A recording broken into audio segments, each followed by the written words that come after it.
This is Colteastwood, and here is your weekly gaming news.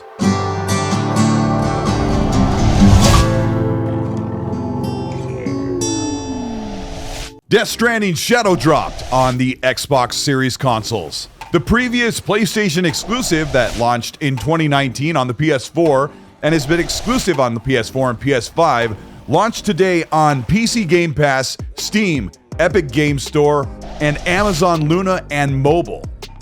The publishing partner 505 Games revealed the port to Xbox alongside a deep sale for just $18 for the game on Xbox. Hideo Kojima also confirmed that Kojima Productions now has full rights to Death Stranding as a franchise across PlayStation, significantly raising the prospect of Death Stranding 2 hitting Xbox in the future, if not day and date on PC and Xbox, not long after it releases in 2025. Right now, Xbox is working with Kojima on OD, an interactive thriller that will also likely release on all platforms like PlayStation and the new Nintendo Switch. The news dropped really early on Thursday in the States, and VGC, a UK reporting site, said that it dropped exactly on the minute that Death Stranding's 5-year exclusivity window closed with PlayStation. 505 Games, the publisher, stated, quote, "And to all the Xbox users that have continued to wait, Death Stranding will continue to connect to more fans around the world, so please look forward to it," close quote. Death Stranding coming to Xbox was certainly a shock to fans, and the game's reception in 2019, with its divisive and unique gameplay loop also being marred by tedious, drawn-out deliveries. I played a few hours of the game when it came to PC Game Pass back in 2022, and for those reluctant to give the game a shot, having it available almost everywhere might give Death Stranding a new life, but in my opinion, the sequel, humorously named On the Beach, will probably be a multiplat. PS5 Pro reviews. Reviews are out now for the PS5 Pro, and the price point of $700 is making a glaring point that mid-gen consoles have become even more unnecessary. The summarize of the PS5 Pro boils down to a 10% CPU boost for frame rates and a very impressive AI upscaling GPU that makes 1080p games look more like 4K for modern televisions. This was a super impressive feat back in 2016 when 4K TVs were brand new. Now games are pushing full fidelity in the 2020s, with game engines struggling on gaming consoles to run anything higher than 1080p across tons of big AAA games. PlayStation's PSSR, their super fidelity resolution, a bigger rasterization GPU, impresses with first-party games like Ratchet & Clank and Horizon Forbidden West. But Digital Foundry did a full breakdown lasting almost an hour and a half, which showcased excuses for the console's existence, a fair bit of praise for pixel presentation, and quite a bit of disappointment in PlayStation's decision to sell this console at such a high price point with very few performance enhancements. Here is what they said. So here's the thing, you won't get a locked 60 frames per second on PlayStation 5 in PlayStation 5 Pro, rather, in quality mode. But you should comfortably remain within the 48 to 60 FPS VRR window. However, then I tested the frame rate mode, dynamic resolution, dynamic features. It should be locked to 60 easily, but it's not. So I'm guessing possibly the game's DRS system doesn't quite know what to do with the horsepower. There's also the possibility that we're CPU limited in some respect. And if it gets you to 60, great, but it's not a given. Not every game is going to get to 60. But Pro unfortunately does not deliver a locked 60 FPS. It's like in the 50s a lot.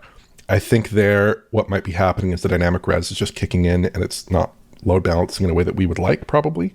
On the left there, the base PlayStation 5. On the right is the Pro enhanced version of the game. We're still CPU limited, and you'll see that similar to Cyberpunk, the performance differentials are again in line with a modest bump to CPU clock. And I think the defining limitation of the Pro, which we've got to accept, is that even mainstream CPU performance now in the PC space is significantly better than the Zen 2 in the PlayStation 5 Pro. You do run into some problems in there. The PS5 Pro will not save you. It might be good for an extra 10% of performance, but it's not going to. It's not going to save your performance. It's not going to be that kind of generational leap in CPU performance that would actually fix those problems. IGN and other outlets have scored their review for the PS5 Pro around 7 to 8 out of 10, citing that the console doesn't make meaningful upgrades to warrant the price hike and holding back quality of life features like a disk drive. GameSpot called it powerful on paper, ordinary in action. But if you play most of your multi-plats and mainline games on the PS5, it might be worth trading in your console to get the PS5 Pro.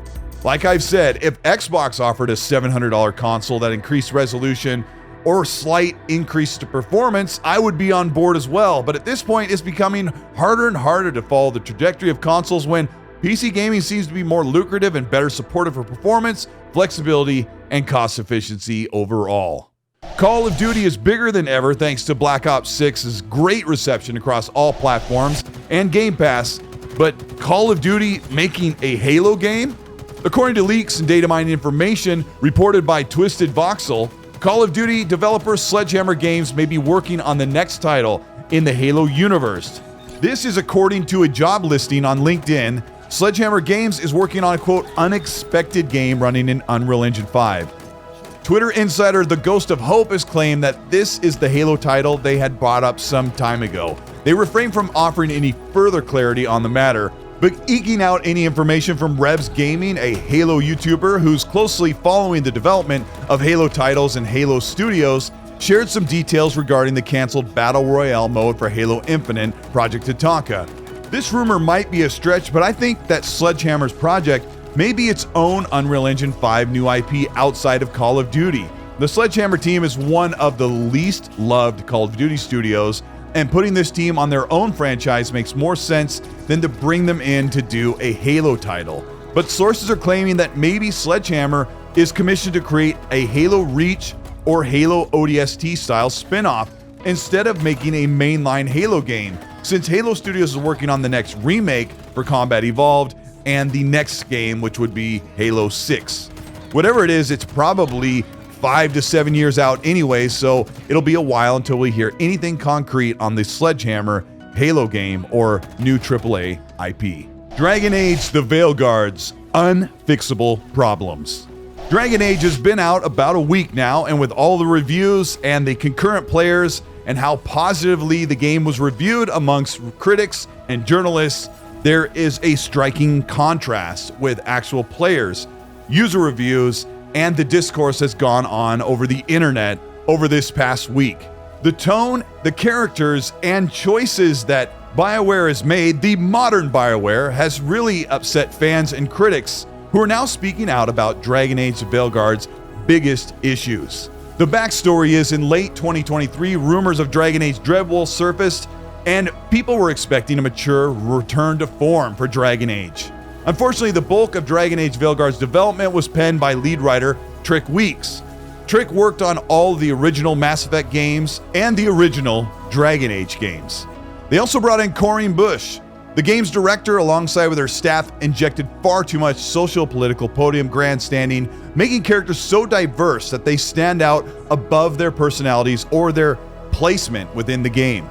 Creator of Ori and No Rest for the Wicked, Thomas Mahler complained of Dragon Age: The Veilguard's writing as being infantile and terrible, while trying a catch-all with all walks of life. And he says, quote, "I hate to sound so harsh because I'm sure these people had the best intentions in mind, but this is what happens when art is created by amateurs, when we have to walk on eggshells and don't dare to approach difficult subjects. You end up with a bland and bad product instead of art," close quote.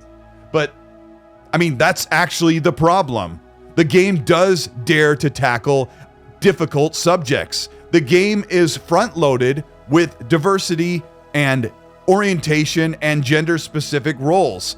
In fact, this is really strong with one of the main characters, the Quinari, Tosh, who has really upset fans with their representation and their forceful narrative about who they are and who they should be in a game when you should be worrying about if the world is going to crack in half by dragons and evil gods.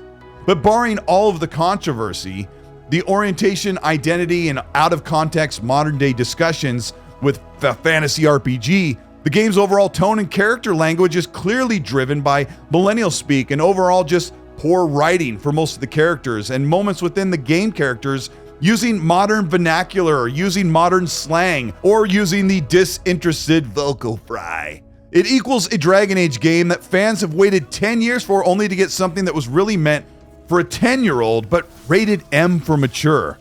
Of course, there are powerful set-piece moments, and there are great characters even within your party and in the story, but the dialogue that serves what veterans of Dragon Age have waited for is few and far between. The saving grace of the game is truly in its visuals and its combat, which the combat is best in its genre, and if you set your character build far and wide, you'll have a full arsenal of magic and power attacks that keep everything thrill, eye-poppingly gorgeous in its presentation and fully addictive.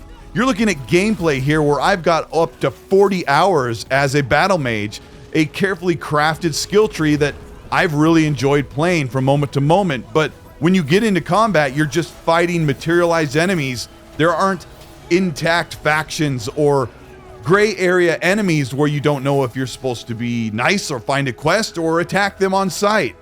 The game just oozes video game. With all the color, pop, and circumstance, also comes the visual style tone that people have talked about over the past week, which is a letdown for veteran fans of the first 3 Dragon Age games, which were very serious for their graphical representation at the time. In fact, Dragon Age, the original games, looked as realistic as they could back when they came out. And although the Pixar DreamWorks style shown here looks really cool, it's truly something that should have been set aside for a new franchise from BioWare. Because what we're looking at is essentially been rendered down to be what I think a Volition Saints Row style fantasy game. If you just squint your eyes a bit, it really looks like the Volition, if they were still around, was like, hey, we know you love Saints Row, but we're gonna tackle on a brand new IP and make a fantasy RPG with these visuals, this tone, these type of look of characters, how they talk, and liberally sprinkled with humor to keep things light and exciting so the user doesn't get bored. Obviously, the BioWare team that made our favorite original Mass Effect games, or the original Dragon Age, long ago have moved on, and this current team is supposed to be making the next Mass Effect, and fans aren't super confident.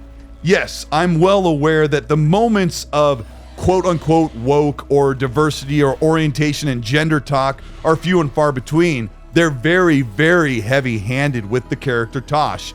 There was a moment where Tosh started to talk to me about how they didn't feel comfortable in their skin or wearing men or women clothing. They wanted to wear men clothing. This is something I thought this type of character or this race would never talk about, especially when this takes place back in medieval or fantasy times. And I had the opportunity to use the stoic option to say, can we just move on with this? We've got a war to take care of. Tosh replied to that by continuing to preach about how they don't feel comfortable in their own skin. This is completely out of place, and this is when people will always say things like, I feel like this is being force-fed and shoved down my throat. It was so obvious that the creative director or writers wanted to make sure that they could use a video game, a medium that is super popular with millions and millions of people across the world on console and PC, using this as a platform to say their piece about how representation of orientation and genders needs to be at the forefront of social discussions. It doesn't belong in a video game like this, and I'm well aware that representation does matter. I fully agree that it matters to have representation of different people. There's different people all over the world, the way they look or the way they feel, and all of this needs to be represented. But when you play Dragon Age, everybody is represented in the game, and even worse, they've taken out things which I talked about last week. So if you're going to show representation, look at your audience, make sure most people are heard, and then you can put in a little bit of representation as it relates to your demographic of your customers.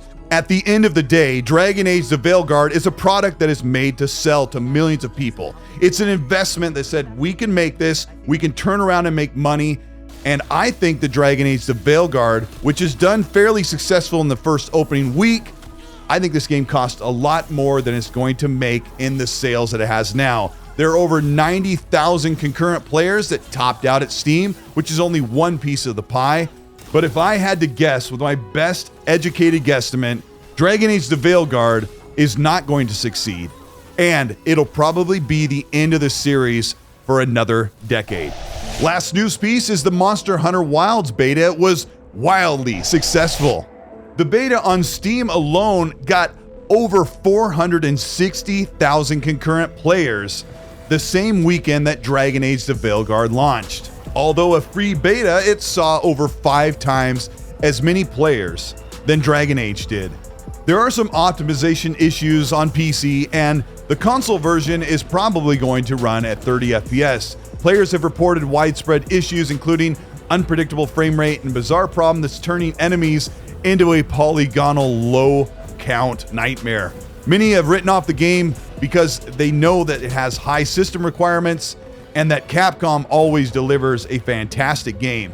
Capcom has assured users that they are acting on the feedback received during the beta, and the game is already better because of it. Monster Hunter series and Capcom have proven that tried and true studios from the other side of the world have been delivering high quality and well-demanded popular games. Monster Hunter is one of the few enduring franchises that receives high marks, and it's one of the most anticipated games to come in February 2025.